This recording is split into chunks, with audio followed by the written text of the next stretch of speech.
Ça coûtera toujours beaucoup moins cher de les faire réacheter que d'aller sur des audiences froides qui ne connaissent pas la marque, sur lesquelles il faudra quand même dépenser pas mal d'argent pour les faire acheter. Parallèle que j'aime bien, c'est avec Tinder, en fait. Te le premier, c'est pas au premier contact qu'on invite quelqu'un, chez nous directement. Il y a beaucoup d'annonceurs qui font l'erreur d'essayer de vendre à des personnes qui ne connaissent pas. Un business rentable et qui tourne bien, c'est avant tout basé sur la fidélisation.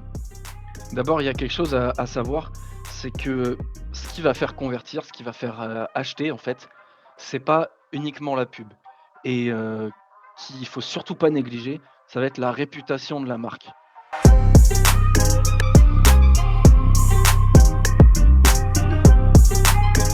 Bonjour à tous et bienvenue dans ce nouvel épisode du Lead Talk. Aujourd'hui, j'ai le plaisir d'accueillir et de recevoir Émeric Bourgeois. Émeric, bonjour. Salut, salut Youssef, merci beaucoup pour l'invitation. Ben, merci d'avoir accepté. Donc aujourd'hui, Émeric va nous faire le plaisir de nous parler de tout ce qui est créatif pour les pubs Facebook, donc pour Facebook Ads. Et on va regarder en long, en large, ce qu'il faut, les bonnes pratiques, etc. Il va nous aider il nous apporter beaucoup, beaucoup de valeur. Mais avant de commencer, je vais te laisser rapidement de te présenter et voilà, et après on rentrera dans le vif du sujet. Ouais, ouais, ouais, bien sûr. Donc moi, c'est Aymeric Bourgeois, comme tu l'as dit. Moi, je travaille dans une agence qui s'appelle Ad Premier, qui est spécialisée dans les Google Ads, les Facebook Ads et le SEO. Et moi, du coup, je suis account manager en social ads, donc principalement Facebook Ads. On essaye de se diversifier un peu sur Pinterest et TikTok, mais ça reste, en très grande majorité du Facebook Ads.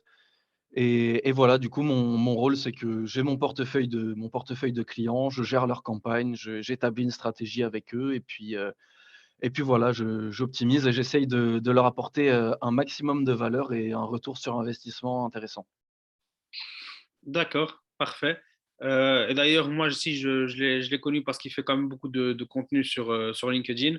Et tu fais du beau contenu, donc c'est ce qui m'a poussé à d'abord te faire confiance parce que je me suis dit, voilà, il apporte une telle valeur que c'est quelqu'un qui, au début, je me suis dit, bah, je vais m'abonner. Puis je t'ai rajouté et à la fin, il y avait tellement de valeur que je me suis dit, je vais le contacter et on va l'inviter parce que je me devais de partager cette valeur. Donc, merci encore une fois d'avoir accepté cette invitation.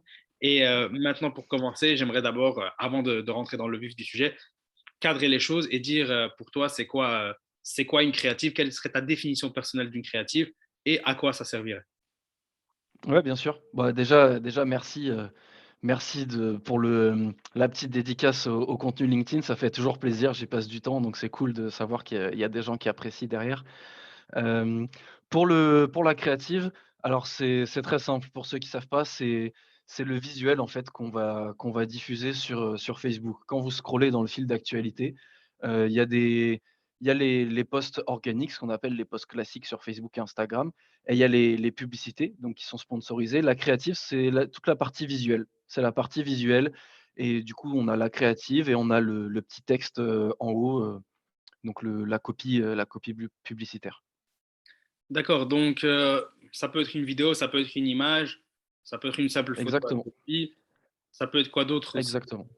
Les 3 principaux types de créatifs qu'on va distinguer, ça va être, la vidéo, l'image classique, statique et le carrousel. Après, bien sûr, il y a des déclinaisons, il y a différents formats proposés par Facebook et cetera. On entrera peut-être un peu plus, là-dedans, au cours de cet épisode, mais voilà, la base, c'est image, vidéo et carrousel. D'accord, parfait. Donc, ici, comme tu as dit, pour rentrer un peu, maintenant qu'on a cadré les choses, pour rentrer dans le vif du sujet, j'aimerais savoir maintenant quelqu'un qui veut commencer, qui se dit, moi, je ne connais pas Facebook Ads, j'ai envie de commencer avec une stratégie de créative. Comment faire? Ouais, bien sûr. Alors la stratégie créative, en fait, pour moi, c'est vraiment les créatives qui vont s'insérer dans la stratégie marketing globale. Il va pas y avoir une stratégie, créative à dissocier de la stratégie marketing ou de la stratégie Facebook. En fait, pour moi, ce qu'il faut faire, c'est établir une stratégie en fonction des personnes qu'on va cibler. Donc, pour préciser un petit peu, il va y avoir 3 types, même 4 types de, personnes qu'on va cibler. il va y avoir tout ce qui est top of the funnel, qu'on appelle aussi tofu. Ça va être les personnes, en fait, qui ne connaissent pas la marque, qui ont jamais entendu parler de votre marque et qu'on va essayer, c'est ce qu'on appelle du trafic froid et qu'on va essayer d'aller cibler pour leur dire, «Coucou, en fait, je peux répondre à ton problème, je sais que tu as tel ou tel problème. Moi, je peux y répondre, bah, regarde ce qu'on fait si ça te plaît». Donc ça, c'est le 1er, c'est la première brique. Ensuite, la seconde brique, ça va être, middle of the funnel, donc qu'on appelle aussi MOFU. Ça va être les gens qui ont déjà eu un ou 2 points de contact avec la marque, par exemple, sur les réseaux sociaux, sur le site internet, donc qui connaissent déjà la marque, mais qui ont pas acheté, qui ont pas, montré un intérêt très, très poussé, on va dire. Donc ça va être peut-être les followers sur Instagram ou sur Facebook. Ça va être les gens qui ont visité le site, mais qui sont repartis assez vite, c'est ce genre de choses. Et donc, voilà, ces personnes, le but, ça va être de les faire interagir vraiment. Maintenant qu'ils connaissent la marque, le but, ça va être de vraiment rentrer dans le vif du sujet et lui dire: «Voilà ce que fait notre produit, voilà comment on peut répondre à tes besoins et voilà, en fait, notre produit répond à tes besoins, donc le but, c'est de faire acheter». Ensuite, il y a aussi ce qu'on appelle bottom of the funnel. Donc là, c'est un peu le même principe que sur le middle of the funnel. Ça va être des personnes, en fait, c'est des audiences qui sont très chaudes, donc qui ont visité plusieurs fois le site, qui sont restés longtemps sur le site, qui ont ajouté des produits au panier et cetera. Ça va être des personnes qui sont très intéressées, mais qui, pour une raison X ou Y, ne sont pas encore passées à l'achat. Donc là, ce qui va être intéressant, ça va être d'avoir des stratégies de retargeting un peu agressives, parce que c'est des gens qui ont montré un intérêt réel, mais qui sont pas passés à l'achat parce que, par exemple, ils étaient dans le métro, ils scrollaient, ils ont regardé les produits. Après, bah, ils sont arrivés à leur arrêt. Du coup, ils ont quitté et puis voilà, après ils sont pas forcément revenus parce qu'on a tous une vie, on a des choses à faire et voilà. Donc le but, c'est vraiment en fait de se rappeler aux utilisateurs pour qu'ils nous oublient pas. Et s'ils ont montré un intérêt, en fait, on va les cibler avec leurs produits préférés, avec toutes sortes de choses en fait qui peuvent débloquer la situation et les faire acheter, une première fois. Donc ça, c'est les 3 premières briques où on va être sur, de l'acquisition pure et du retargeting. Et il y a une quatrième brique qu'on peut rajouter qui va être, la fidélisation, la rétention client.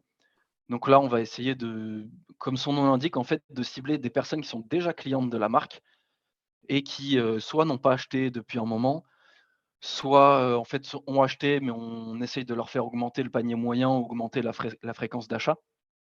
Et là, le but, en fait, ça va être de leur proposer des avantages, de la personnalisation, de leur montrer qu'en fait, la marque s'intéresse vraiment à eux et que, en fait, voilà, vous êtes nos clients.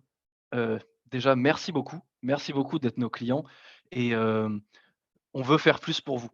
C'est le message global qu'il faut faire passer pour pouvoir, en fait, les réengager et en fait, générer plus de chiffres. Et cette audience, elle est hyper intéressante parce que, en fait, ça coûtera toujours beaucoup moins cher de réengager des personnes qui ont déjà acheté parce qu'elles ont déjà été convaincues, elles sont déjà passées de 0 à 1 en fait. Elles ont déjà acheté, donc ça coûtera toujours beaucoup moins cher de les faire réacheter que d'aller sur des audiences froides qui ne connaissent pas la marque, sur lesquelles il faudra quand même dépenser pas mal d'argent pour les faire acheter. Donc voilà, moi, au niveau de la stratégie, je me concentrerai là-dessus, vraiment, sur les créatives. En tout cas, il faut vraiment que ça colle avec cette logique de tofu, mofu, bofu et réachat, en fait, fidélisation. Et pour moi, c'est ça vraiment la base d'une stratégie de pub, bien construite. Donc, au final, on voit que c'est pas un objet magique, c'est-à-dire que tu vas mettre une pub, tu auras des achats, mais c'est plus une relation humaine, c'est-à-dire que le gars ne te connaît pas, il faut prendre du temps. Tu ne deviens pas meilleur ami avec quelqu'un que tu as rencontré il y a 5 minutes, donc il faut petit à petit.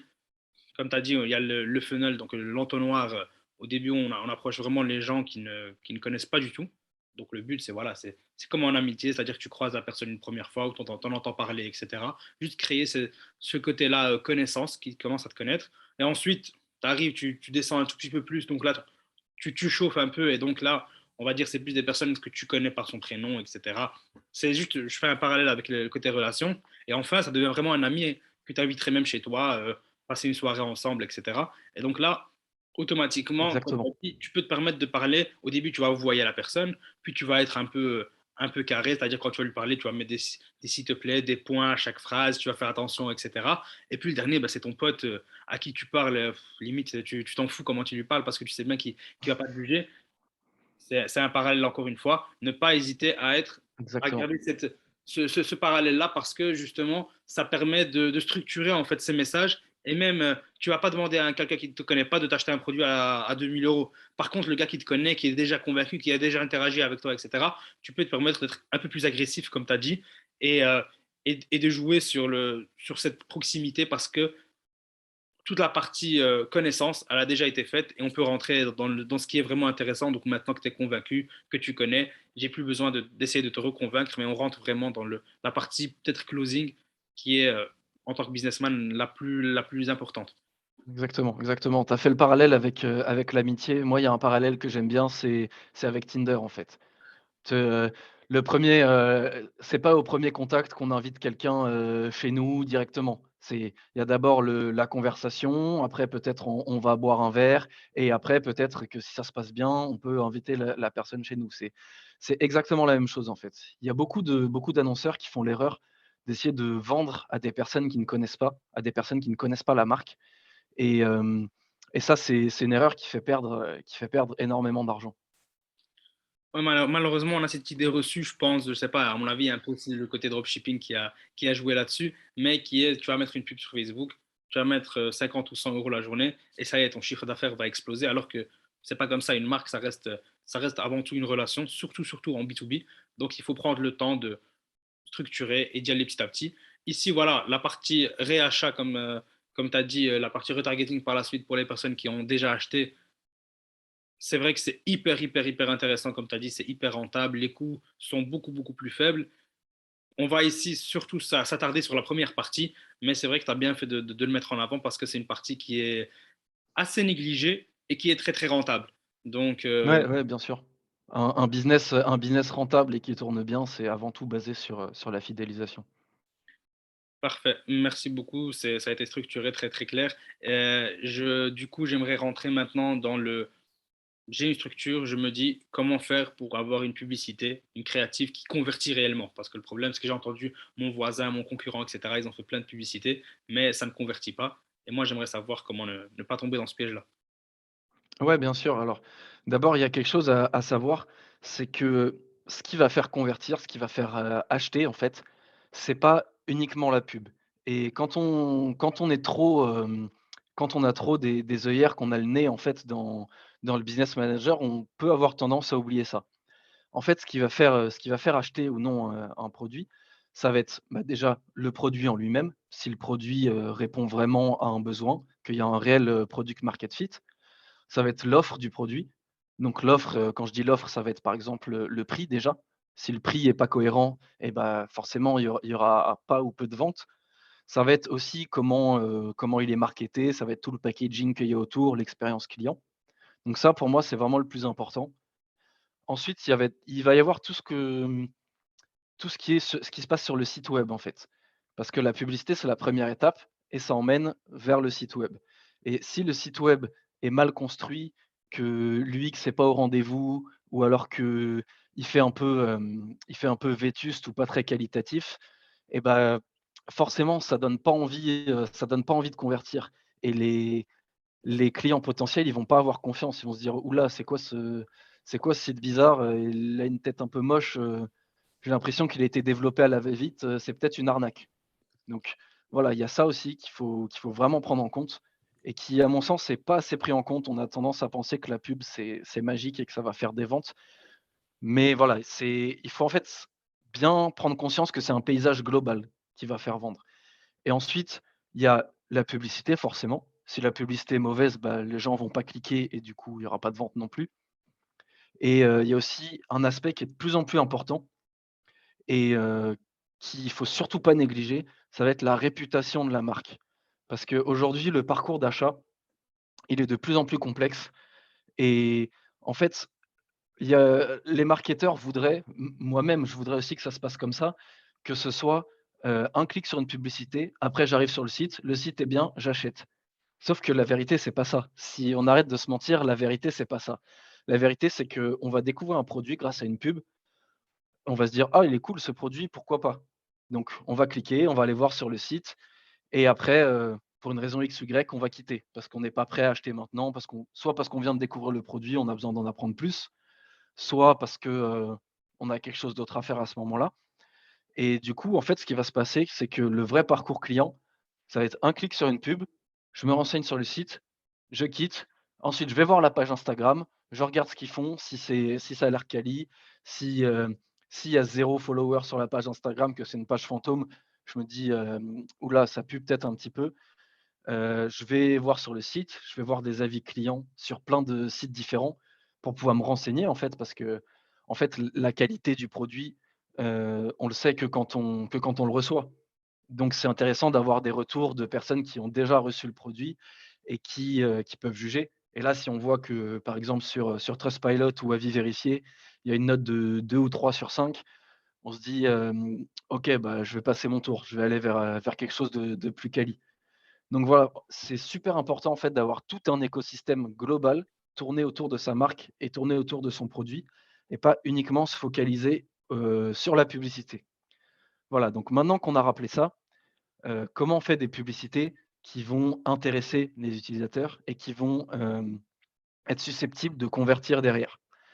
Donc le rôle de la publicité, ça va être d'intéresser l'utilisateur et de le faire cliquer pour qu'il ait envie de convertir derrière. Ça va être le rôle du site web derrière de convertir l'utilisateur. Donc une publicité, qui va intéresser l'utilisateur et qui va faire cliquer, donc il y a plusieurs éléments en fait. Il y a plusieurs éléments qu'on peut utiliser. Déjà, c'est intéressant d'avoir un call to action parce que, par exemple, quand on a une vidéo et si à la fin on n'a pas de call to action, bah, en fait, l'utilisateur, il va regarder la vidéo et il va dire: «Ah ouais, c'est cool» et il va zapper. Donc c'est intéressant d'avoir un call to action selon notre objectif, de dire, bon, bah, voilà, maintenant on t'a présenté le produit, on met un petit call to action, acheter maintenant ou, en savoir plus, visiter le site web et cetera. Donc ça, c'est assez important. Ensuite, des types de publicités qui marchent très bien, ça va être la mise en situation du produit. Donc, par exemple, un utilisateur qui a le produit, si c'est des vêtements, je prends l'exemple parce que c'est celui qui me vient en premier, c'est le plus simple. Ça va être les vêtements portés, donc, peut-être dans différentes situations. Par exemple, si on vend des vêtements de sport, heu, on va montrer quelqu'un qui est en train de courir, avec les vêtements, ce genre de choses, en fait. Il faut vraiment, mettre en situation et montrer à quoi le produit sert et à quel besoin il répond. Donc ça, c'est hyper important. Ensuite, il y a ce qu'on appelle le format, UGC, donc User Generated Content, qui va être, la présentation de produits, en fait. C'est clairement, c'est le client qui présente le produit, qui dit, «Alors j'ai acheté ce pantalon de sport chez machin, machin, j'en suis très satisfait, il m'a pas coûté très cher et en plus la qualité au rendez-vous, je l'ai depuis maintenant 6 mois, il est neuf comme au premier jour». Voilà, donc ça marche très bien parce que c'est des contenus qui sont assez natifs, qui s'intègrent bien à la plateforme et en fait, on n'a pas l'impression que c'est une pub. On voit que l'objectif, c'est d'acheter, parce qu'il faut pas prendre non plus le client pour un jambon. Heu, l'objectif, c'est de le faire acheter, il faut pas lui mentir là-dessus. Mais c'est un contenu qui est assez natif et du coup, les gens ont tendance à beaucoup regarder ce genre de vidéos. Donc ça, c'est assez intéressant et ensuite, je rajouterais encore 2 petites choses. Donc ça va être de traiter les objections, par exemple. Donc traiter les objections, c'est quoi? C'est si on vend, par exemple, j'ai un exemple qui me vient en tête, si on vend des produits à base de CBD, donc CBD, c'est une des molécules qui est présente dans le cannabis, mais qui est pas la molécule, la substance, stupéfiante. Donc traiter l'objection, ça va être justement de mettre en avant ça, le fait que c'est pas un produit stupéfiant et on va pas être, pour être un peu cru, on va pas être défoncé en utilisant ce produit. Ça va juste être un produit, bien-être et il y a pas de souci, c'est tout à fait légal et c'est tout à fait cohérent pour du bien-être. Donc ça, c'est l'exemple, de traiter les objections. Ensuite, hem, La dernière chose que je rajouterais, c'est la preuve sociale, qui est hyper importante. J'ai parlé tout à l'heure de, quand on allait, regarder le profil Instagram d'une marque avant de d'acheter, et ben ça, c'est de la preuve sociale. Donc, j'ai 10 000 followers. Ah bah, OK, elle a 10 000 followers cette marque, donc, c'est une marque qui est assez implantée, si c'était nul, ils auraient pas 10 000 followers. C'est un peu le concept, et ça, il faut le mettre aussi en avant dans les pubs. Si on a beaucoup d'avis ou qu'on a des très bons avis, même si on n'en a pas beaucoup en fait, c'est intéressant de mettre ça dans la pub, de mettre par exemple, 5 étoiles sur Trustpilot ou 5 étoiles sur Google sur, 500 avis. Ça, c'est aussi très intéressant. Donc si je récapitule, je dirais, un call to action, la preuve sociale, traiter les objections, et ensuite, tester des formats type UGC qui sont natifs à la plateforme, ou type, mise en situation du produit qui, qui en fait sont faits pour vraiment répondre. En fait, on voit tout de suite ce qu'on vend. On voit tout de suite quel problème on adresse, on voit tout de suite comment on l'adresse, et bah, il y a plus qu'à cliquer et acheter, quoi. Justement, ici, tu as été assez structuré. J'ai bien aimé parce que tu as commencé par dire que la créa, c'était une pièce d'un puzzle. En fait, ça venait s'imbriquer autour de plein de trucs. C'est pas que la créa. C'est-à-dire que le gars qui a, par exemple, je sais pas moi, un resto qui a une belle vitrine qui te donne envie d'entrer, et une fois que tu rentres, bah, il y a quasi pas de mur, il y a une chaise en carton, et tu t'assois, tu vas jamais y rentrer. Même si tu rentres, tu vas vite ressortir. Donc le but, en fait, la créa, Exactement. c'est un tout.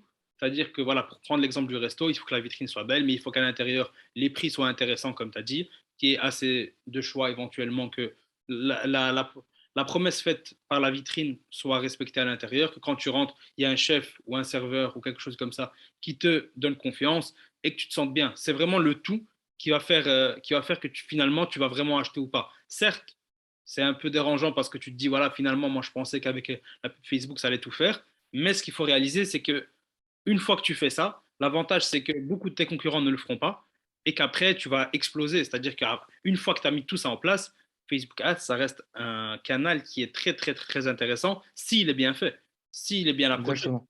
Et j'ai Voilà, vraiment bien aimé. Facebook Ads, faut en fait garder cette approche macro. Faut pas, penser à Facebook Ads en tant que tel. Facebook Ads, c'est un rouage d'une grosse machine qui est en fait, la stratégie marketing de la marque.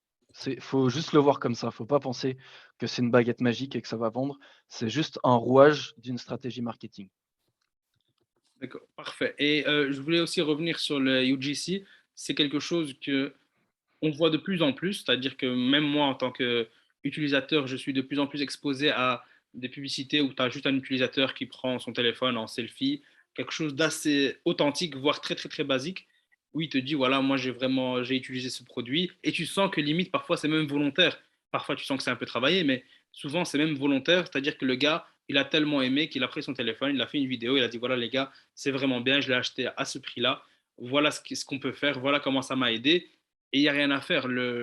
Les personnes, en tant qu'utilisateur, on a tellement été exposé à de la publicité que c'est de plus en plus travaillé. Il y a de plus en plus de belles vidéos. Il y a de plus en plus de stars dans les publicités. Mais à la fin, quand tu vois qu'une personne comme toi a utilisé ce produit, elle est satisfaite et elle te montre l'utilité qu'elle en a retirée, tu y crois. C'est comme tu as dit, tu vas voir sur Trustpilot, etc. parce que tu t'identifies à ces personnes-là. Et c'est quelque chose qui, d'après, tu me confirmeras, mais d'après ce que j'ai entendu, fonctionne de plus en plus parce qu'il y a cette soif à l'authenticité dans un monde où voilà, tout est devenu automatisé, tout est devenu bien fait. Il y a plein d'outils pour faire des vidéos, on abordera ça par la suite. Mais ce côté authentique permet, en plus de tout ce qui est beau, ramener une touche d'authenticité, en fait, de réel et de simple comme une personne Exactement. normale, et c'est ce qui pousse aussi à l'achat. Je ne sais pas si tu confirmes ça. Mais Ouais, ouais, ouais, totalement. Je suis totalement, aligné là-dessus, et c'est pour ça aussi que c'est important, quand on a des UGC. Alors déjà, de demander à ses clients de faire les vidéos, parce que en fait, c'est contre-intuitif, mais moins c'est professionnel, plus ça marche. Justement pour le côté authenticité dont tu as parlé, et c'est pour ça que les créas UGC, en fait, ça a pas besoin d'être beau, ça a pas besoin d'être hyper brandé, ça a pas besoin de tout ça. Ça a juste besoin d'avoir une personne face caméra qui se filme avec son téléphone comme ça et qui dit, ouais, j'ai acheté tel ou tel produit de cette marque, maintenant c'est ma marque préférée, je commande tous les X temps parce que je suis hyper satisfait, fin de l'histoire. Voilà. Après, on peut faire des montages en montant plusieurs vidéos les unes avec les autres. On peut faire, une vidéo qui est très longue, enfin très longue pour une publicité qui va faire 1 ou 2 minutes où on rentre vraiment dans le détail, mais la base c'est ça et même si on n'a pas des vidéos, des retours utilisateurs qui sont hyper, hyper quali ou hyper précis, tout est exploitable. Vraiment tout est exploitable parce que en fait, le client va s'identifier et c'est ça qui est très important.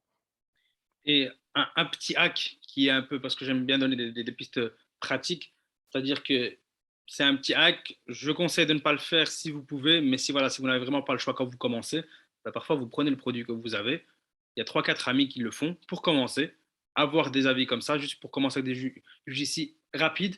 Et une fois que ça commence, vous encouragez vite les clients à vous en envoyer, parce que plus les personnes sont différentes, etc., plus vous aurez des cibles qui vont s'y identifier. Et après, une fois que tu fais ça, temps-là, tu les mets en avant.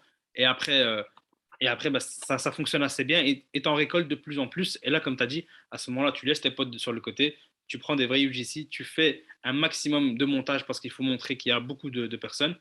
Et par la suite, d'après les personnes que je connais qui ont utilisé ça, ça fonctionne assez bien. Je ne sais pas si toi, tu as déjà eu le cas des échos comme ça, mais moi, les échos que j'ai eus, ça fonctionne assez bien.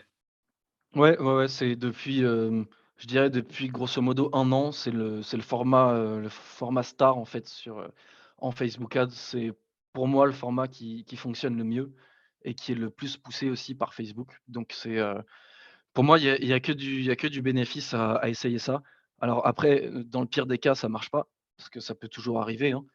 Mm. Hem, il y a toujours une partie d'inconnus. Il y a 80 de bonnes pratiques et 20 d'inconnus et c'est pour ça qu'il faut toujours tester et en tout cas, j'invite fortement tous ceux qui font de la publicité Facebook ou tous ceux même qui font du marketing global à utiliser à tester ce format et à voir si ça marche pour eux ou pas. Parfait, parfait.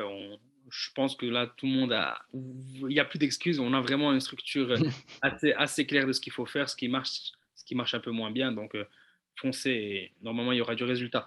Ici, j'aimerais savoir aussi comment maintenant, je sais la forme, on va dire, de la créative.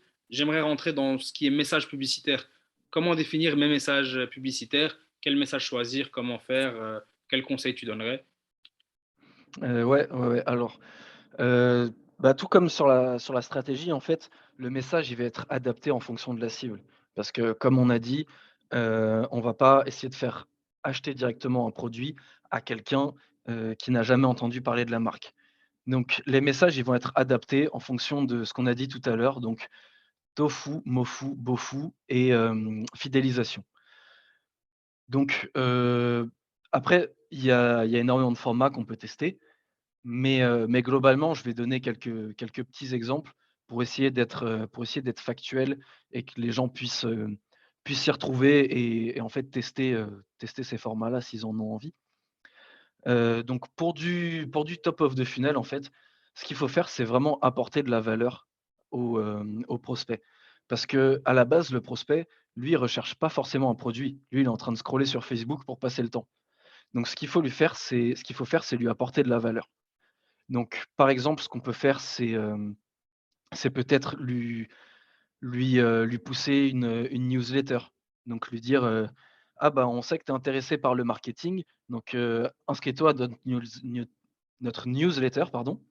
Toutes les semaines, on va donner des conseils et on va t'aider à avoir un meilleur taux de conversion», par exemple. Je dis un exemple comme ça au hasard parce que, c'est ce qui me parle le plus et du coup, voilà, le but, ça va être de vraiment apporter de la valeur. Ce qu'on peut faire aussi, c'est proposer un contenu gratuit, par exemple, un e-book. Si j'essaye de faire de la publicité pour, de la gestion de campagne Facebook Ads, je vais apporter un petit e-book de 5 pages où je donne les bases de la publicité Facebook. Si j'essaye de faire, de la publicité pour vendre des huiles essentielles, je vais, peut-être, pousser un article de blog ou un e-book, heu, qui donne en fait tous les bienfaits des huiles essentielles qui, en fait, expliquent, pourquoi en utiliser et cetera, sans même avoir une page de vente, forcément derrière, en fait. Donc voilà, vraiment ce qu'il faut retenir sur le top of the funnel, sur les gens qui ne vous connaissent pas, c'est apporter de la valeur. Après, si votre produit apporte une valeur très claire dès le début, vous pouvez pousser votre produit, tout de suite. Ça, il y a pas de contre-indication, ça on peut tout à fait le faire. Mais voilà, c'est vraiment important que le prospect voit qu'il y a de la valeur et qu'en fait, c'est intéressant pour lui d'aller cliquer dessus. Que s'il ne clique pas, il va perdre quelque chose, en fait, et c'est vraiment ça qu'il faut mettre en valeur. Donc ensuite, après pour tout ce qui est, mots fous et beaux fous, je vais les regrouper un petit peu parce que même si c'est pas exactement la même audience, ça se rejoint vu que c'est du retargeting et c'est des gens qui connaissent déjà la marque. Le principe là, ça va vraiment être de les pousser à l'achat. Donc on va pouvoir pousser par exemple directement un catalogue produit, genre juste le catalogue produit avec, retrouvez vos produits préférés en copie publicitaire. Ça, quand on dit retrouver vos produits préférés et que c'est effectivement nos produits préférés qu'on a déjà visités sur le site qui apparaissent, alors forcément ça va bien convertir ce genre de publicité. Ensuite, ce qu'on peut faire aussi, c'est pousser des UGC comme on en a parlé. Donc pour le beau fou, par exemple, on va pousser des UGC qui rentrent vraiment dans le détail, qui sont assez longs, où on dit, «Alors voilà, moi j'ai testé tel ou tel produit, cette caractéristique-là, c'est très, très bien, ça répond à tel problème. Alors voilà, je vous montre comment je l'utilise, au quotidien», et cetera. Le but, c'est de vraiment rentrer dans le détail et que le prospect ait le plus d'informations possible sur le produit pour qu'il se dise: Bah, OK, maintenant le produit, je sais comment on l'utilise, heu, j'ai plus qu'à l'acheter et une fois que je l'aurai, en fait, je pourrai l'utiliser à 100 de son potentiel et ça répondra à mon problème. Sur la partie, middle of the funnel, on peut tout à fait faire du UGC aussi. Après, il faudra être un peu moins spécifique, un peu moins rentrer dans le détail et plutôt, partir sur des contenus, du type mixer plusieurs UGC. Donc, 5 secondes, quelqu'un qui dit: «Ce produit, il est génial», 5 secondes, quelqu'un d'autre qui dit: «Ce produit a changé ma vie», et cetera, et cetera. Donc, plutôt partir sur la quantité que sur la qualité pour montrer qu'en fait, il y a beaucoup de personnes qui ont acheté le produit et que, c'est legit, quoi. Et ensuite, sur du réengagement, les messages que je pousserai, c'est vraiment, bah, comme on en a parlé tout à l'heure, vous êtes nos clients, vous êtes spéciaux pour nous, on vous aime, donc voilà. En fait, on vous pousse, on vous pousse tel ou tel programme, on a envie d'avoir votre avis. Hem, Vraiment, en fait, engager les clients pour qu'ils se sentent pas juste clients d'une marque, mais qu'ils deviennent vraiment ambassadeurs. Donc voilà, au niveau des messages publicitaires, après, on pourrait faire tout un podcast entier sur le sujet, il y en a énormément, donc je vais peut-être pas rentrer plus dans le détail là-dedans, mais mais voilà, ces messages publicitaires, faut les construire en fonction de la stratégie marketing, tofu, mofu, bofu et réachat. Donc, c'est vraiment comme tu as dit, il y a beaucoup de bon sens au final quand on structure bien, comme tu as bien mis le cadre au début. Une fois que tu as mis le cadre, à la fin, ça reste du bon sens. Donc, surtout au début, bah, mettre quelque chose avec peut-être peu d'engagement et une grosse valeur, c'est-à-dire que tu lui dis juste de s'inscrire, il n'a pas besoin de sortir, il met juste une adresse mail et il récupère, ou un e-book, quelque chose où lui est gagnant. Ça lui permet de te connaître, tu fais un premier pas. C'est comme quelqu'un dans la rue qui te fait un bon geste, bah, automatiquement, si tu le revois après en soirée ou dans un cercle d'amis, tu as déjà une affinité avec lui parce qu'il a déjà été, il t'a fait un geste désintéressé, il t'a offert quelque chose sans que tu lui aies rien demandé, sans rien attendre en retour. Donc il y a ce côté-là gentil qui fait que le début de la Ouais, relation se passe bien. Et, exactement. ici, moi, je voulais savoir par rapport à cela. Donc maintenant que j'ai le message publicitaire, après le créatif, le message, je sais ce que je vais mettre. Je me dis finalement, ben, moi, j'ai pas d'inspiration. Comment faire? J'ai envie de me lancer, mais je suis pas créatif. C'est un argument qui revient souvent. Moi, je suis pas un artiste, je suis plus quelqu'un de cartésien. Je n'ai pas assez d'inspiration, j'ai d'imagination. Donc, comment faire? Bah, alors ça, pour ça, il y a un outil qui est génial, qui est assez connu, mais si vous le connaissez pas, je vous le donne quand même, c'est la bibliothèque publicitaire de Facebook. C'est un outil sur lequel, en fait, on peut espionner les publicités de toutes les marques qui font de la pub sur Facebook. Donc, vous allez juste dans la bibliothèque publicitaire, vous tapez le nom de la marque, par exemple, j'ai envie de voir les pubs de Nike, je tape Nike et ensuite je vais voir toutes les pubs que Nike diffuse en ce moment. Donc ça c'est très bien, c'est génial et si vous voulez vous inspirer de vos concurrents, vous êtes une marque qui vous venez de vous lancer et vous avez des concurrents qui sont plus établis que vous sur le marché, qui font déjà de la publicité Facebook. Bah, là, j'ai envie de dire que cet outil, c'est une mine d'or, en fait. Vous pouvez aller regarder tous les formats qu'ils font et ensuite vous pouvez voir, depuis combien de temps ces formats sont diffusés et si vous voyez qu'il y a des formats qui diffusent depuis longtemps, voire très longtemps, bah, en fait, c'est que c'est des formats qui marchent et qui marchent très bien. Donc, moi, mon premier conseil, ce serait de pour commencer à avoir un retour sur investissement intéressant dès le début, ce serait de pas hésiter, en fait, à copier les formats. Parce qu'on a tendance à avoir des scrupules, à se dire, «Mais je vais quand même pas copier le format parce qu'il faut que je fasse mes propres expériences et tout». S'il y a des formats qui marchent, Heu, moi, je vous encourage à faire ce qui marche, à copier le format. Après, bien sûr, vous le répliquez pour votre marque, vous faites pas forcément tout exactement pareil. Mais un format qui marche, faut vraiment avoir, aucun remords à le copier et à faire la même chose. Donc ça, c'est la 1re étape, qui est importante pour avoir de l'inspiration. Ensuite après, on peut s'inspirer de plein de marques en fait qui sont pas forcément dans votre domaine, mais qui font des super publicités. Je m'en suis noté quelques-unes. Donc pour les UGC, il y a une marque qui s'appelle Bali Body. Donc c'est des produits un peu auto-bronzants, crème et cetera, qui a décliné, le UGC vraiment sous toutes ses formes et qui est qui est vraiment hyper intéressant, qui est hyper intéressant, pour pouvoir voir tout ce qui est possible de faire dans ce format-là. Pour les UGC, je donnerais aussi, Lumine, qui est une marque de skincare, pour hommes, qui est aussi pas mal, qui est pas mal du tout, qui décline plein de formats aussi et qui est très quali. Ensuite, il y a une autre marque qui est bien connue, surtout en pub Facebook, c'est Feed. C'est la marque de nourriture un peu, en poudre, pour faire des shakers et cetera, qui fait aussi des bars. Ça, ils font des formats, en fait, qui sont très simples, très efficaces et surtout, c'est ça qui est intéressant, très réplicables. Donc c'est des formats assez simples. En général, c'est des petits gifs ou des petites, animations vidéo qui sont assez simples à faire, même avec Canva ou avec n'importe quel, logiciel, facile à prendre en main. Donc ça, je vous invite aussi à aller voir cette bibliothèque publicitaire-là qui est très intéressante vraiment et après, je pourrais en citer quelques autres. Il y a Asphalt pour tout ce qui est, habits en fait, pour tout ce qui est retail, qui fait des publicités très quali en fait, où ils mettent en situation, ils rentrent vraiment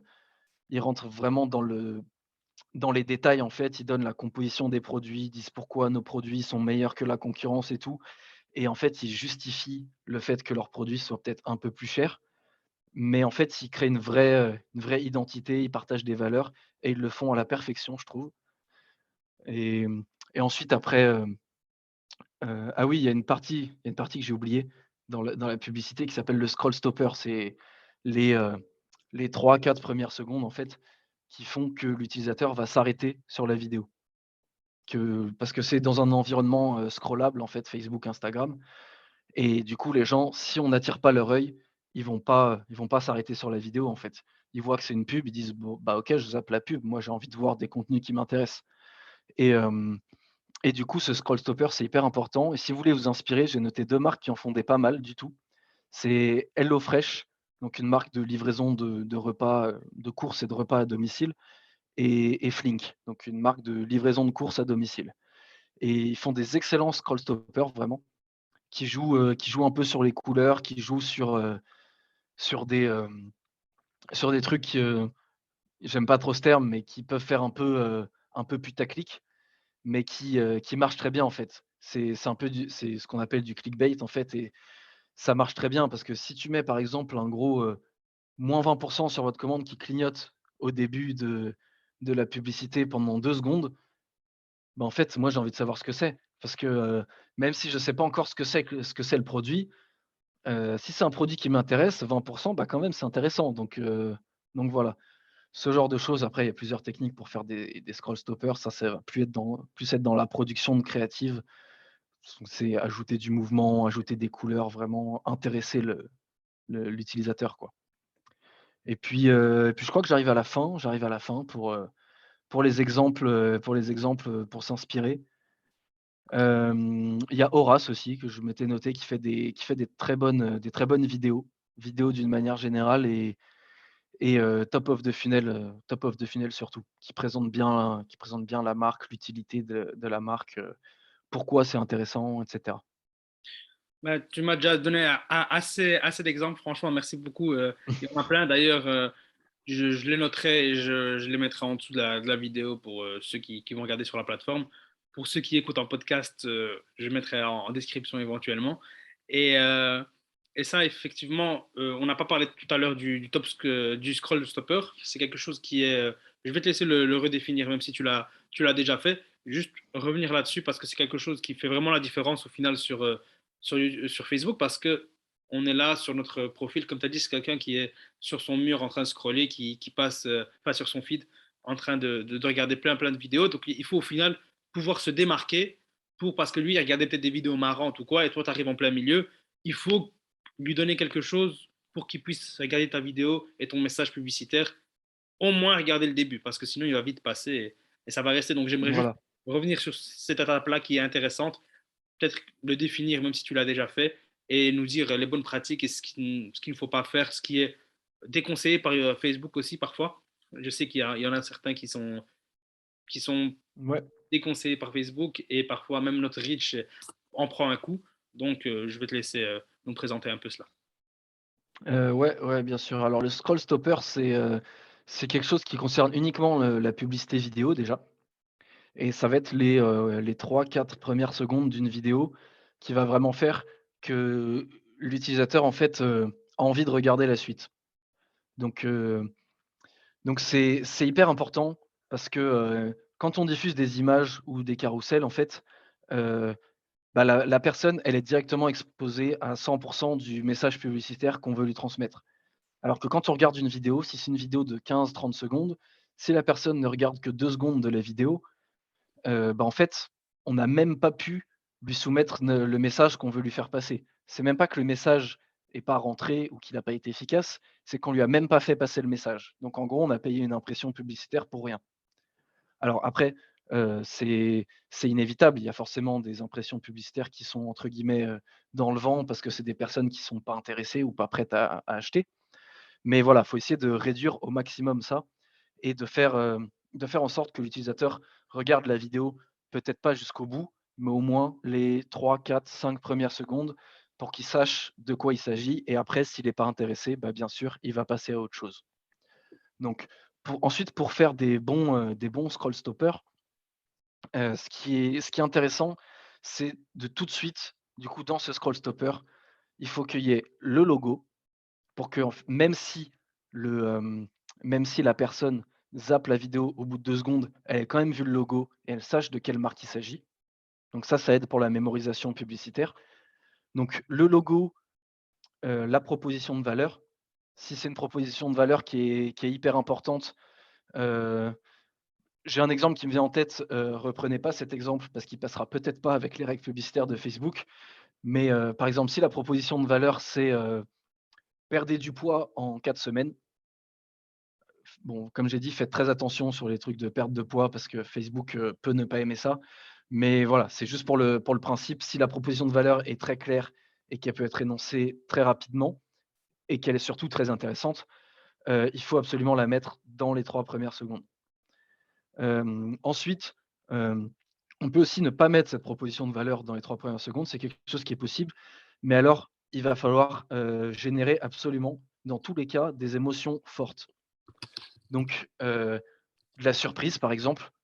Donc, par exemple, si on a un plan court ou alors un mouvement très rapide dès le début, il y en a beaucoup qui font ça sur TikTok, par exemple, en introduction de leur vidéo. Ils font une espèce de pas de transition parce que c'est le début de la vidéo, mais ils font un espèce de mouvement avec leur caméra qui est très rapide et où là, direct, quand tu regardes la vidéo, tu te dis: «Waouh, mais en fait, c'est quoi ce bordel?» Genre, et tu as envie d'en savoir plus. Même si ça te dit rien, en fait, sur ce qui va se passer après, c'est assez surprenant et du coup, bah, mécaniquement, en fait, les gens regardent un peu plus la vidéo et ensuite après, de toute façon, il faut jouer sur les émotions, comme j'ai dit. Donc les émotions les plus fortes, c'est la surprise, comme j'en ai parlé. Il y a aussi l'envie. Donc l'exemple qu'on a donné tout à l'heure des -20 qui clignotent dès le début, bah, ça forcément, ça donne envie. J'ai envie de savoir ce qu'il y a à -20 parce que, j'ai envie de faire des économies. Ensuite, il y a la curiosité. Donc, si on donne une proposition de valeur, donc comme j'ai dit, par exemple, perdez du poids en 4 semaines, heu, en fait, voilà, moi je fais pas trop de sport, j'ai envie de perdre du poids, heu, bah, je suis curieux, comment je vais perdre du poids en 4 semaines? Parce que c'est quelque chose qui m'intéresse, donc je vais regarder la suite de la vidéo et ensuite la dernière que je conseillerais d'exploiter, ça va être la peur. La peur, c'est un levier hyper important. En fait, il faut que le client se dise: «J'ai pas envie de passer à côté de cette opportunité qui est incroyable». Donc, le client se dit: «Mais, attends, si je passe à côté de cette opportunité, quelqu'un va la prendre pour moi et en fait, moi, je vais me retrouver lésé» et ça, c'est une émotion qui est hyper intéressante à utiliser. Donc, par exemple, ce que vous pouvez mettre, c'est, des trucs comme, édition limitée ou, en stock limité, des choses comme ça qui qui poussent vraiment les personnes à se dire: «Il faut pas que je passe à côté de ça parce que, c'est très intéressant» et hem et voilà, il faut jouer sur ce qu'on appelle le FOMO, en fait, le Fear of Missing Out. Donc voilà, les émotions fortes, c'est vraiment une composante très importante du scroll stopper et il faut absolument, jouer là-dessus. Ensuite, après, bien sûr, faut toujours que ça reste pertinent pour votre audience et hem et voilà et si possible, présenter l'opportunité directement dans le scroll stopper. C'est pas toujours possible parce que des fois la proposition de valeur, ça peut être un peu long à mettre dans le scroll stopper et ça peut donner quelque chose qui au final est contre-productif. Mais si possible, la proposition de valeur aussi dans le scroll stopper. Donc voilà, j'espère que j'ai pas donné, trop d'informations et que c'est pas trop, que les têtes sont pas encore en train d'exploser. Mais voilà, c'est les éléments principaux d'un bon scroll stopper selon moi. Non, mais voilà, au final, en regardant cette vidéo, on aura vraiment tout ce qu'il nous faut pour commencer et pour exceller aussi là-dedans. Donc, on a vraiment, on n'a pas tout vu, mais on a fait le principe de Pareto avec les 20-80. Donc ici, Émeric nous a donné les 20% qui sont vraiment, qui vont nous permettre de faire 80% de bonnes pubs. Après, il faudra peaufiner. Et là, je vous laisserai revenir vers Émeric pour plus de questions si vous en avez. Et ici, en fait, ben voilà, on voit que pour le scroll stopper, c'est beaucoup de psychologie au final. Il faut toujours jouer sur les émotions, savoir par quel levier, Exactement, même tester au début. C'est-à-dire, une fois, j'essaye de jouer sur le côté surprise. Parfois, je suscite l'envie, c'est-à-dire que, comme tu as dit, tester cette nouvelle méthode qui vous permet de perdre 20 kilos en 4 semaines. Bon, comme tu as dit, Facebook essaye quand même de rester, de cadrer les choses. Mais voilà, il faut essayer, tester, tester. Et au final, le marché vous répondra en fonction de ce qui marche et ne pas avoir peur de se dire, voilà, moi, je vais essayer de jouer sur la psychologie des gens. Vraiment comme en live, c'est-à-dire que parfois, quand on a envie de faire une, même toujours revenir au côté relation, c'est-à-dire que parfois dans la rue, il y a des personnes qui t'arrêtent. Est-ce que tu peux me donner 15 minutes de ton temps? Ben non, parce que je ne sais pas ce que tu vas me donner. Par Mmh. contre, si tu viens, tu me dis, voilà, si, tiens, je te passe 50% sur un parfum ou quelque chose comme ça, automatiquement, directement, tu as envie d'en savoir un peu plus. Qu'est-ce qu'il te faut? Ben, s'il faut que je te remplir un questionnaire, là, ça vaut la peine, mais au moins, il est venu avec ce que tu vas gagner à la fin et tu es prêt à l'écouter. Et donc, c'est au final beaucoup de psychologie, si on veut l'appeler comme ça, mais c'est vraiment du bon sens. Exactement. La psychologie, c'est quelque chose qui est hyper important, en publicité en général. Ça, je pense que personne ne pourra dire le contraire, que ce soit publicité à la télé, que ce soit publicité sur Facebook, même affichage, il faut forcément jouer sur les émotions. Parfait, parfait. Merci beaucoup. Pour justement, pour revenir à une question qui revient souvent, qui est la question du budget qui est assez faible. Donc, tu m'as donné tout ce que tu m'as donné, toute la valeur. Je sais maintenant la structure, je sais comment je vais faire, quel message faire passer, à scroll stopper, etc. Mais finalement, moi, je suis pas quelqu'un qui fait des bons tournages. J'ai pas de caméra, je suis pas expert là-dedans, je suis pas un vidéaste. Comment faire pour avoir de belles créas? Sans avoir un budget qui est très élevé. C'est un sujet qui est hyper important, qui est vraiment très, très important parce que la créa, c'est quelque chose qui souvent, qui souvent peut être négligé quand on n'a pas beaucoup de budget et c'est une grosse erreur. À mon sens, c'est une grosse erreur. Donc, il faut savoir que la créa, ça représente, on n'a pas de chiffre exact, mais on va dire ça représente entre 60 et 80 de la performance d'une campagne. Donc, si on n'a pas un gros budget pour la créa, moi ce que je vais conseiller de faire, c'est déjà de prendre un petit peu de votre budget, publicitaire, de votre budget media buying pour avoir des créas quali. Parce que c'est hyper, hyper important. Et si vous vous lancez avec un budget publicitaire et en disant, «Bah, les créas, on n'a pas trop de budget, on va prendre un peu ce qu'on a sous la main», bah, vous allez un peu perdre votre budget publicitaire. Alors que si vous prenez votre budget publicitaire pour faire des bonnes créas et qu'ensuite, même en ayant moins de budget, vous diffusez vos pubs et bah, là, vous allez tout de suite avoir un retour sur investissement qui sera plus intéressant et par la suite, vous pourrez augmenter votre budget publicitaire. Donc ça, déjà, pour moi, c'est la base, il faut surtout pas, négliger la créa. Ensuite, si même comme ça, on a peu de budget, un deuxième conseil, ça pourrait être de privilégier dans un premier temps les créas statiques, parce que ça coûte beaucoup moins cher à produire, ou les vidéos, assez courtes. Parce que, les vidéos assez courtes, en fait, ça coûte beaucoup moins cher à produire aussi et du coup, le ROI est beaucoup plus intéressant que sur des vidéos longues. Il y a une étude de Facebook d'ailleurs, je crois, qui a été sortie, qui montre, j'ai plus les chiffres en tête, mais je t'enverrai le lien, comme ça tu pourras le mettre dans la description si tu veux, qui montre qu'en fait le ROI diminue au fur et à mesure que la longueur de la vidéo, augmente. Et ça, c'est un truc important à savoir parce qu'on a tous envie d'avoir des créas quali, mais on a tous aussi envie d'avoir un bon retour sur investissement et pas seulement au niveau du budget publicitaire, mais au niveau du budget global. Et du coup, pour avoir ce meilleur retour sur investissement, ce que je conseille dans un premier temps, c'est de faire des vidéos, courtes. Donc après, on va pas faire des vidéos de 2 secondes non plus, mais des vidéos, on va dire 15 secondes. 15 secondes et moins si possible, mais le format 15 secondes, c'est un format qui marche plutôt bien. Ensuite, un troisième conseil, on en a déjà beaucoup parlé tout à l'heure, c'est les UGC. Parce que ça, en soi, ça coûte pas grand-chose. Vous contactez toute votre base, de clients les plus fidèles. Vous leur dites, «OK, bah, je t'offre moins 10 sur ta prochaine commande si tu m'envoies un retour vidéo». Et là, vous allez voir que vous allez avoir beaucoup de retours en vidéo. Après, à vous de voir ce qui est quali, ce qui est exploitable ou pas. Et ça, pour le coup, bah, ça vous coûte rien parce que c'est vos clients qui vous envoient les vidéos. Vous avez peut-être un petit peu de montage à faire et encore même pas forcément. Donc ça, c'est aussi des créas qui coûtent pas cher. Voilà, donc au final, en regardant un peu les outils que tu as déjà dit tout à l'heure avec tout ce qui est Canva, etc., et je pense que je reviendrai là-dessus par la suite, mais avec ça et des petites techniques, comme tu as dit, de déjà savoir que la créa n'est pas nécessairement un long métrage, que ça doit juste être quelque chose d'assez qualitatif.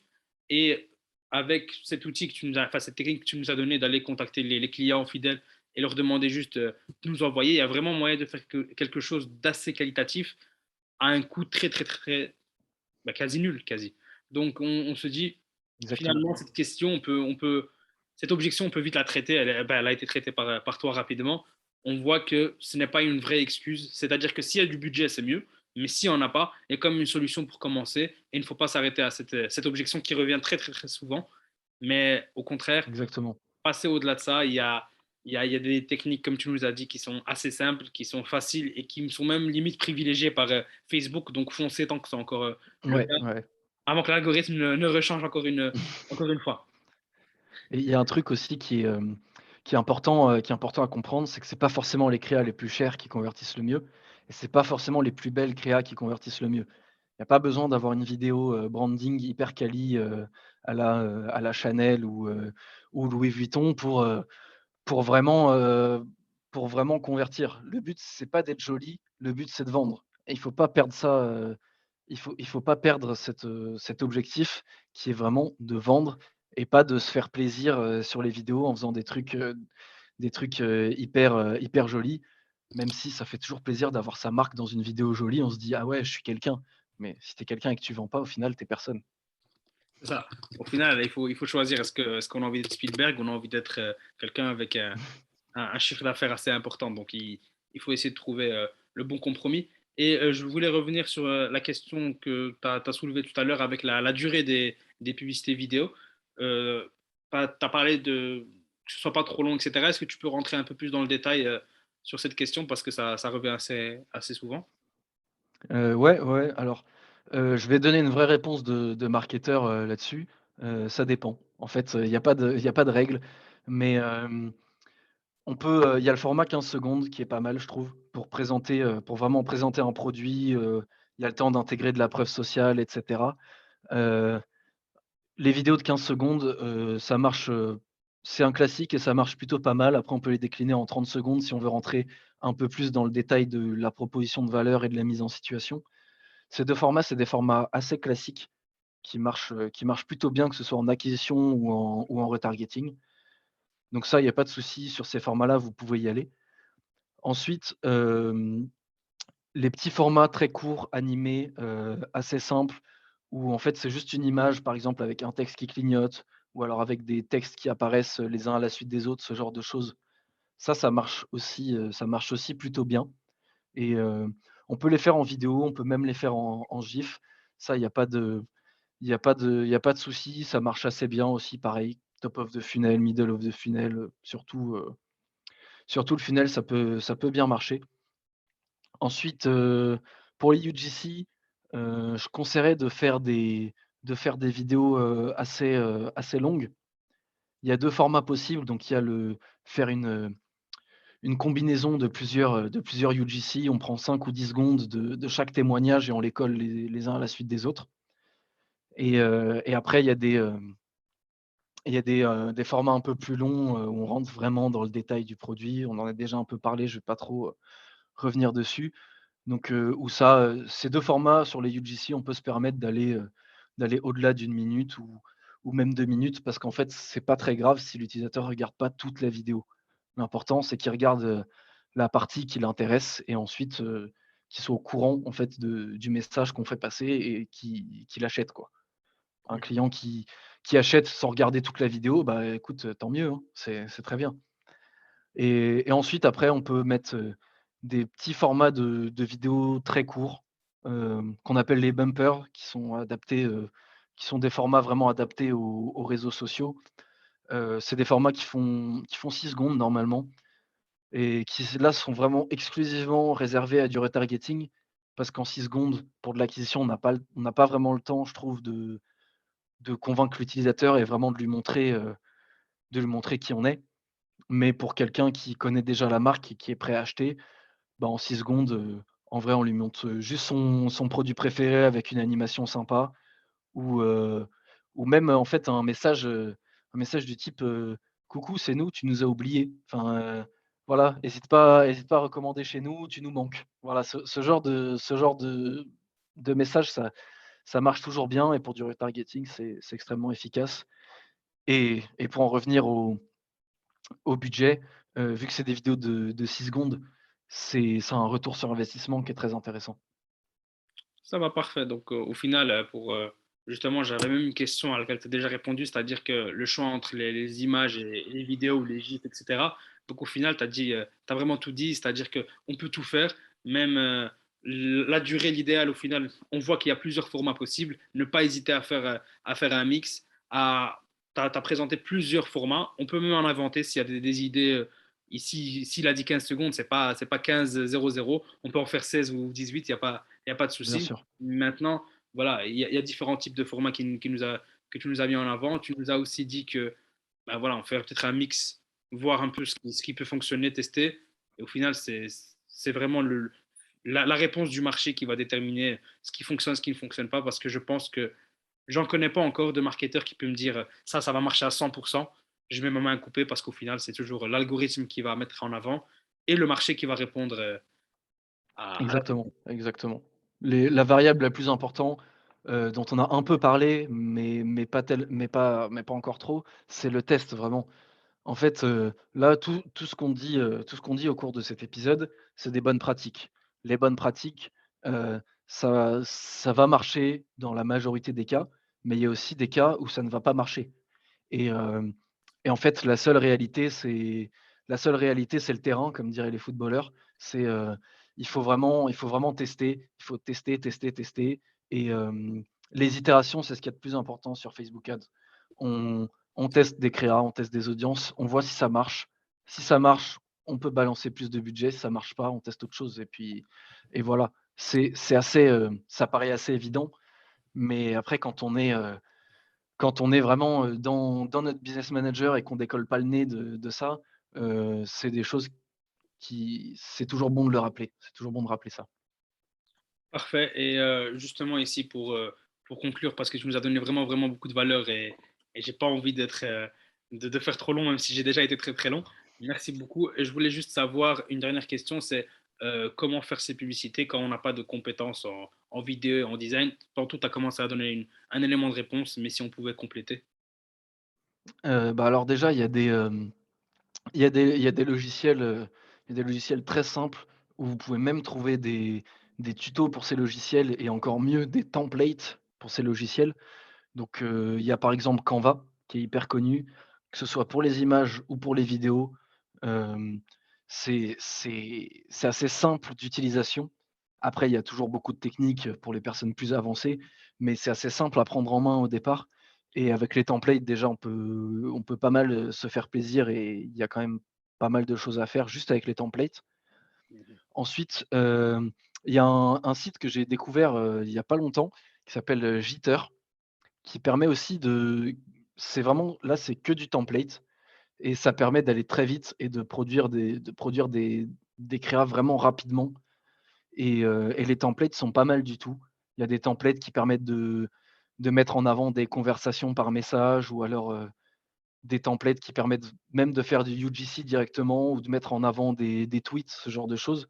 Ça, c'est hyper intéressant et c'est très facile à prendre en main aussi et puis après, il y a des choses un peu plus poussées. Moi, j'utilise pas mal InVideo, qui est un logiciel aussi un logiciel qu'on peut utiliser directement sur Chrome ou sur n'importe quel navigateur d'ailleurs, qui permet de faire, toutes les bases du montage vidéo.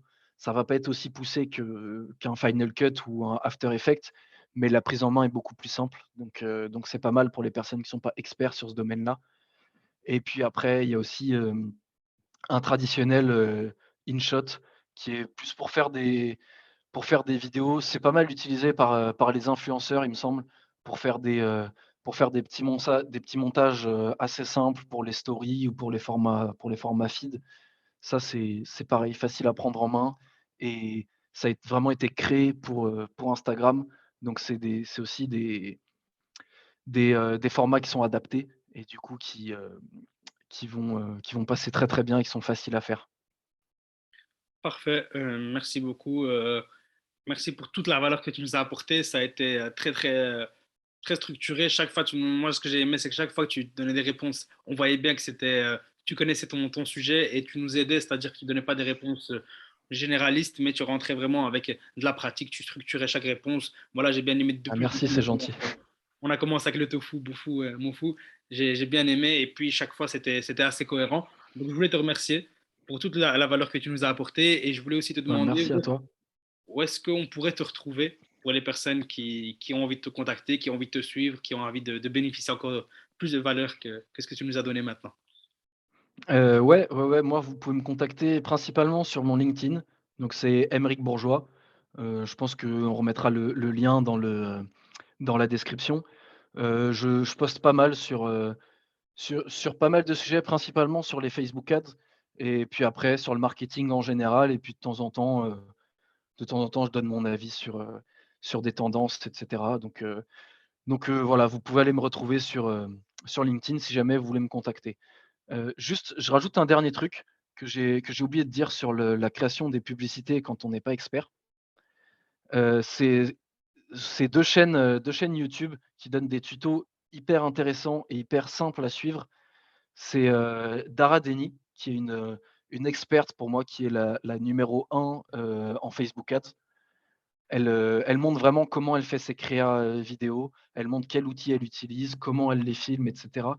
Donc ça, Dara Deni, vraiment, vous pouvez y aller les yeux fermés sur ses tutos Et il y a aussi une autre chaîne YouTube que j'aime beaucoup qui s'appelle Silk Social, qui permet aussi, qui donne vraiment beaucoup de conseils sur les créas vidéo et qui est assez factuel, qui donne des conseils vraiment applicables, facilement et voilà, je vous recommande vraiment d'aller suivre ces 2 chaînes. Parfait, merci beaucoup. J'ai une dernière petite question. Euh, Si pour toi tu pouvais nous donner deux, trois personnes qu'on devrait absolument interviewer parce qu'ils sont très compétents, j'aimerais savoir c'est lesquels. Ouais, alors, moi je vais pas forcément rester sur les Facebook Ads sur, heu, sur cette question. Pour moi, il y a 2 personnes que je mettrais en avant. Il y en a un qui est pas très original, mais c'est Elon Musk parce que, en fait, on peut penser ce qu'on veut du personnage, mais c'est un personnage déjà qui est très clivant et du coup, c'est assez intéressant et c'est aussi, c'est quelqu'un qui a monté énormément de boîtes depuis, depuis des années, qui a toujours eu du succès sur ces boîtes et qui est intéressé par énormément de sujets. Ça va de PayPal à Tesla, à, la blockchain, les cryptomonnaies et cetera. Donc, voilà, je pense que c'est une personne hyper intéressante à interviewer. Peut-être pas le plus facile à interviewer parce qu'il doit avoir de la demande, mais voilà, hyper intéressant, je pense. Et il y en a un deuxième qui est beaucoup moins connu, qui est, Marco Mouli.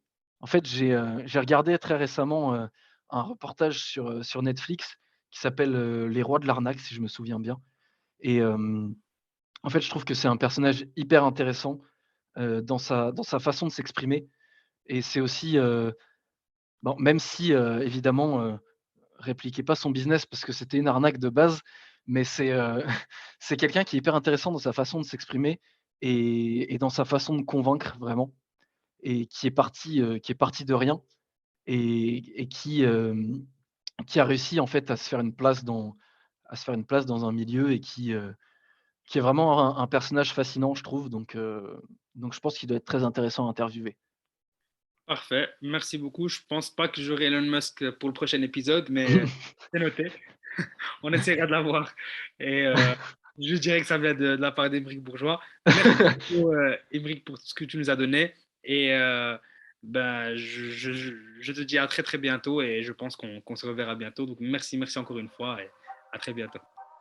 Bah, merci à toi et puis, à bientôt j'espère. Salut. Salut.